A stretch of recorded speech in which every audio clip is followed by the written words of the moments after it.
दोस्तों हमारे देश का भारत देश का है ना, ये हिंदू समाज है, बेहद ही नीच किस्म का हो चुका है। इसे कोई फ़र्क नहीं पड़ता कि उसे आगे चल के उसका भविष्य कैसा होगा, उसके बच्चों का भविष्य कैसा होगा। चलिए मैं मान लेता हूँ कि अब की जो वोटिंग हुई है ना, वोटिंग के ऊपर ही मैं ये बातें कर रहा हूँ कि जो वोटिंग के आंकड़े देखने को मिले हैं वो शर्मिंदा करने वाले आंकड़े हैं। ऐसे आंकड़े हैं जहाँ पर ऐसा लगता है कि हिंदू समाज वाक़ई बँट गया है। जो अलग-अलग चैनल्स, अलग-अलग लोग, अलग-अलग तरह की बातें करके हिंदू समाज को बाँटने की कोशिश कर रहे हैं। दलितों में, क्षत्रियों में, ब्राह्मणों में, बनियों में, ऐसे करके हम आपस में बँटते चले जा रहे हैं। यादवों का तो कुछ कहना ही नहीं है, वो तो बिल्कुल ही अलग अपने आप को समझने लग गए हैं।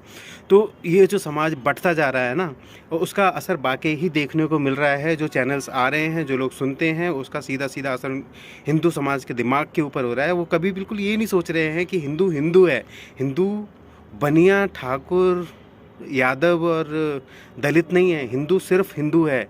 ये ध्यान, हमारे यहाँ बहुत ही कम विभाजन है, और जो भी हैं उसको वो तर्क संगत है। कभी बैठ के बात तो कीजिए, कभी देखिए तो सही, अपनी किताबें पढ़िए तो सही, लेकिन कुछ नहीं पढ़ना है, पढ़ते चले जा रहे हैं। ये जो वोटिंग हुई है, वोटिंग के ऊपर ही मैं बात कर रहा हूँ। हिंदू ने ये नहीं सोचा है कि आगे चल के उसकी घर की बहन बेटियों का क्या होने वाला है। अच्छी सड़कें बन जाएंगी, मान लिया अच्छी सड़कें बन जाएंगी, लेकिन अच्छी सड़कों पर आप नहीं चलेंगे, आप होंगे ही नहीं, आपको ख़त्म कर दिया जाएगा। तो अपने अस्तित्व की लड़ाई पहले लड़िए, पहले अपने आप को बचाने की लड़ाई लड़िए, उसके बाद प्रोग्रेस की बात करेंगे। प्रोग्रेस तो लगातार हो ही रही है। आपकी पर्सनल प्रोग्रेस नहीं। अब पर्सनल प्रोग्रेस के लिए पर्सनल मेहनत करनी पड़ती है, खुद मेहनत करनी पड़ती है। सब कुछ फ्री चाहिए, बिजली फ्री चाहिए, पानी फ्री चाहिए, बस में यात्राएं फ्री चाहिए। अगर ऐसे करके हो जाए सब कुछ, तो सरकार टैक्स ही क्यों ले रही है? टैक्स सीधा सीधा माफ़ कर देगी। भैया ये आपसे टैक्स लेके सब कुछ फ्री में दे देते हैं, तो फिर टैक्स लेने का मतलब ही ख़त्म हो गया। टैक्स तो हमारी सुरक्षा के लिए है ना, हमारी आर्मी के लिए है, हमारी सड़कों के लिए है, बिजली पानी के लिए, सब चीज़ के लिए टैक्स लगता है। तो हम वो पैसा देते हैं गवर्नमेंट को, ये टैक्स रूप ही तो देते हैं। बिजली का बिल क्या दे रहे हैं हम? टैक्स रूप ही तो दे रहे हैं ना। और उसमें भी अलग अलग सरकारें अलग अलग टाइप के सरचार्जेज और सब कुछ लगा लेती हैं। आप पहले ये देखिए, मैं आपको 2 वीडियो शेयर कर रहा हूँ आपके साथ में। एक योगी आदित्यनाथ जी का वीडियो है, पहले उसे आप देखिए, वो क्या बात कह रहे हैं। उसके बाद ओवैसी जी का एक वीडियो क्लिप है, उसे आप देखिए, वो क्या बात कह रहे हैं। उसके बाद आगे करके बात करते हैं, क्योंकि दोनों लोगों की सोच में कितना अंतर है। दोनों लोगों की सोच में कितना अंतर है, ये आप देखिए। कौन हमारे हक की बात कर रहा है, कौन हमें बर्बाद करने या लूटने की बात कर रहा है, या फिर अपने अनुसार हमें ढालने की बात कर रहा है। आप देखिए दोनों वीडियोज़ को, फिर आगे चल के हम बात करते हैं। हमेशा योगी मुख्यमंत्री नहीं रहेगा।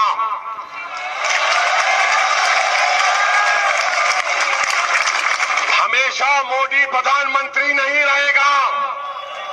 और हम मुसलमान वक्त के एतबार से खामोश जरूर हैं, मगर याद रखो हम तुम्हारे जुल्म को भूलने वाले नहीं हैं। हम तुम्हारे जुल्म को याद रखेंगे। अल्लाह अपनी ताकत के जरिए तुमको निस्तो नाबूद करेगा इंशाअल्लाह ताला। और हम याद रखेंगे, हालात बदलेंगे जब कौन बचाने आएगा तुमको। जब योगी अपने मत जनता पार्टी की सरकार बनती है, तो मित्रों मैं आपसे कह सकता हूं, ओबीसी को यहां से वैसे ही भागना पड़ेगा जैसे हैदराबाद में निजाम को भागने में मजबूर होना पड़ा था। ओवैसी जी ने कहा कि योगी मठ में चला जाएगा, योगी मठ में चला जाएगा, मोदी हिमालय पे चले जाएंगे, फिर आपकी रक्षा कौन करेगा, कौन बचाएगा आपको? वो ऐसी बात कह सकता है क्योंकि उसे पता है कि मैं जब चुनाव लड़ने जाऊंगा, जब हिंदू बहुल्य समाज में जब चुनाव लड़ने जाऊंगा, तो मैं फ्री बिजली दूंगा, फ्री पानी दूंगा, यातायात फ्री दूंगा, झूठे और तो 3-4 वादे कर दूंगा। जीतने के बाद वो पूरे थोड़ी करने हैं, लेकिन मैं कर दूंगा, क्योंकि उसे पता है कि इन वादों के ऊपर हिंदू लुट जाएगा, हिंदू दे देगा अपना वोट, सब कुछ अपना न्यौछावर कर देगा मेरे ऊपर। हाँ भाई वो फ्री में बिजली दे रहा है, तो चलो हम ओवैसी जी को वोट कर देते हैं। लेकिन वहीं योगी जी या फिर मोदी जी ने ऐसा कोई विकल्प अपने उसमें रखा नहीं है। अपने प्रस्ताव पत्र में कुछ ऐसा नहीं किया कि हम ये फ्री दे देंगे या वो फ्री दे देंगे। हाँ, विकास करेंगे, विकास वो पहले से भी कर रहे हैं, विकास वो अब भी करेंगे। पिछले सालों में जितना विकास भारत का हुआ है, जितनी सैन्य शक्ति हमारी बढ़ी है, शायद जब से हमारी आज़ादी हुई है, आज़ादी के बाद उतनी सैन्य शक्ति हमारी नहीं बढ़ी है जितनी पिछले 10 सालों में बढ़ गई है। सोचिए तो सही, पूरे विश्व में भारत का क्या नाम है, किस लेवल पे है भारत, वो किसी को दिखाई नहीं देता। वो सब ये देखना है कि फ्री में कुछ मिल जाए, चाहे हमारी बहन उठा के ले जाए या बेटियाँ उठा के ले जाओ, ठीक है, पैदा करो और देते रहो उनको लव जिहाद के लिए, ठीक। हमें सोचना पड़ेगा, हमें ये आत्ममंथन की आवश्यकता है कि हमारा असल विकास कहाँ पर हो रहा है। आप इन वीडियोज़ को देखिए, देखा ना आपने वीडियोज़ को, और क्या समझ में आया आपको? सीधा सीधा समझ में आया। योगी कह रहा है कि वो ऐसे भागेंगे जैसे निजाम भागते हुए दिखाई देते। क्यों भागेंगे? क्योंकि वो ऐसी बातें कह रहे हैं कि योगी मठ में चला जाएगा। भाई योगी मठ में चला जाएगा, मुझे पता है योगी मठ में चला, जितने योगी हैं सब मठ में चले जाएंगे। पिसेगा कौन? दलित पिसेगा, हमारा हिंदू समाज पिसेगा, ठीक है, क्षत्रिय पिसेगा, जिसे आज हथियार चलाने नहीं आते हैं, ये बनिए पिसेंगे, जो अभी जीएसटी पे व्यवहार कर रहे हैं वो अपना गला कटवा कटवा के व्यापार करेंगे, ठीक है। व्यापार करने के लिए अपने गर्दनें कटवानी पड़ेंगी। जब वो व्यापार करने जा रहे होंगे, बीच में कोई भी उनको लूट लेगा, ठीक है। ब्राह्मण जो अपने आप को बड़ा ब्राह्मण ये समझते हैं कि परशुराम से कम नहीं, फलाना नहीं, ठिकाना नहीं, अरे जितने भी नाम आप ले लीजिए, परशुराम ने क्या किया था? परशुराम ने जो भी लड़ाई लड़ी है, क्षत्रियों से लड़ाई लड़ी थी, उसके बावजूद भी क्षत्रिय उनका खूब सम्मान करते हैं, क्योंकि वो लड़ाई सही मायने पे लड़ी थी। उन्होंने दलितों को सपोर्ट किया, उन्होंने कर्ण को शिक्षा दी थी, ये समझ के कर्ण को शिक्षा दी थी कि वो दलित है। उन्हें लगा था, परशुराम जी को लगता था कि वो दलित है। उसने बताया था अपने आप को, मैं दलित हूँ, मैं शूद्र जाति से हूँ।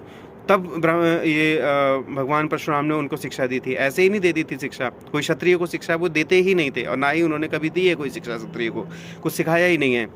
तो इस हिसाब से अगर क्षत्रिय ब्राह्मणों का विरोध करने लग जाए फिर तो हो गया काम, एक दूसरे में लड़के मर जाइए आप। वो अलग मायने थी, अलग बातें थी, सब बातें समझने की बात है, पढ़ने की बात है। अगर हमने कुछ पढ़ा ही नहीं है, कुछ जानते ही नहीं है, तो हम कैसे कह सकते हैं कि वो क्षत्रियों के खिलाफ थे या फिर किसी और के? हो सकता है वो अधर्म के खिलाफ थे। अधर्म क्षत्रिय करेंगे तो क्षत्रिय के खिलाफ हो जाएंगे। यही योगी और मोदी जी कर रहे हैं। मुसलमान के खिलाफ कोई नहीं है, लेकिन अधर्म के खिलाफ हैं। यदि आप अधर्म करोगे तो फिर उसकी सज़ा मिलेगी, चाहे आप हिंदू हो या मुसलमान हो। इसी बात से हिंदू चिढ़ जाते हैं कि भाई हिंदुओं को ही सपोर्ट करो। क्यों करे सपोर्ट भाई? अगर आप गलत हो तो गलत का सपोर्ट नहीं करेगी ये सरकार, लेकिन हिंदुओं को ये सोचना चाहिए कि आगे चल के हमें क्या मिलेगा यहाँ से। अब ये हिमाचल का सीन ले लीजिए आप, हिमाचल में एक तरफा इन्होंने दे दिया, चलो ठीक है, कांग्रेस को जिता दिया, 40-44 जो भी सीटें आ गई हैं, अब सुख से रहिए वहाँ पर, ठीक है। ऐसे लोगों को सरकार सत्ता सौंप देने से क्या फ़ायदा है जो हमारे देश के हैं ही नहीं, जो हमारे बारे में सोचने। अपना चाहे जितना भी बुरा हो, अपना अपना ही होता है। ये हमारे बुजुर्ग पहले से ही सिखाते चले आए हैं, लेकिन ये बात हिंदुओं के भेजे में नहीं घुसती है। उन्हें लगता है कि नहीं, वो लोग विकास कर देंगे, मोदी जी तो क्या ही करेंगे, ठीक। मानता हूँ ये बात सच है कि भाजपा को भी आत्ममंथन की आवश्यकता है। आत्ममंथन की आवश्यकता भाजपा को है। अपने मंत्रियों के साथ में देखने की ज़रूरत है कि कौन सा मंत्री गलत है, कौन सही है। जो गलत हैं, गलत लोगों को उन्होंने पार्टी में यदि भर्ती कर लिया है, या फिर नेता जो पहले से गलत हैं, छोटे लेवल पे से, प्रधान लेवल से लेकर अपने विधायक लेवल तक, उनको देखना पड़ेगा कि कैसे नेता हैं, वो जनता की सुनते भी हैं या नहीं सुनते हैं। जो आप चीज़ें पहुंचा रहे हैं वो क्या जनता तक पहुंच रही हैं या नहीं पहुंच रही हैं। ये आत्ममंथन की आवश्यकता है भाजपा को। लेकिन इसका अर्थ ये नहीं है कि जितने भी हिंदू हैं सब भाजपा के खिलाफ हो जाएं, मोदी जी के खिलाफ हो जाएं या फिर योगी जी के खिलाफ हो जाएं, उन्हें वोट ना दें। कुछ भी करिए, योगी और मोदी को वोट दीजिए। यदि वो हैं तो आप हैं, अगर वो गए तो उसके बाद आप देख लीजिए, कश्मीर बनते हुए देर नहीं लगेगी पूरे देश को, क्योंकि पूरे देश में मुसलमान एकदम मकड़ी का जाला बना के बैठ गए हैं, जाला सा फैला लिया है। कोई भी ऐसा प्रांत, कोई भी ऐसी जगह, कोई भी गली मोहल्ला ऐसा है नहीं जहां मुस्लिम रहते नहीं हैं, और मुस्लिम बहुल इलाके में कोई भी हिंदू रह सकता नहीं है। ये आप भी जानते हैं और हम भी जानते हैं। मुस्लिम बहुल इलाके में हिंदू रह के दिखा दे, कोई हिंदू नहीं रह सकता, उन्हें निकाल दिया जाता है, उनकी बहन बेटियों के साथ छेड़छाड़ होती है। और आप ठहरे शाकाहारी, वो मांसाहारी, कैसे बात बनेगी? तो विचार कीजिए, अगर आप सही डिसीजन आज नहीं लेंगे तो कल आपके बच्चों का भविष्य बिगड़ेगा। परसों हो सकता है आपके नाती पोते ऐसे ही काटे जाएं जैसे कश्मीर में बाकी हिंदुओं को मारा काटा गया था, ठीक है।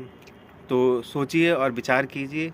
अगर मेरी बात आपको सही लगी हो तो कमेंट करके बताइए, अगर नहीं सही लगी हो तो भी बताइए, क्योंकि मुझे नहीं लगता है कि यदि हिंदू भाजपा के खिलाफ गया तो वो सरवाइव कर पाएगा, चाहे वो दलित हो, बनिया हो, बावन हो, क्षत्रिय हो, यादव हो, कोई भी हो।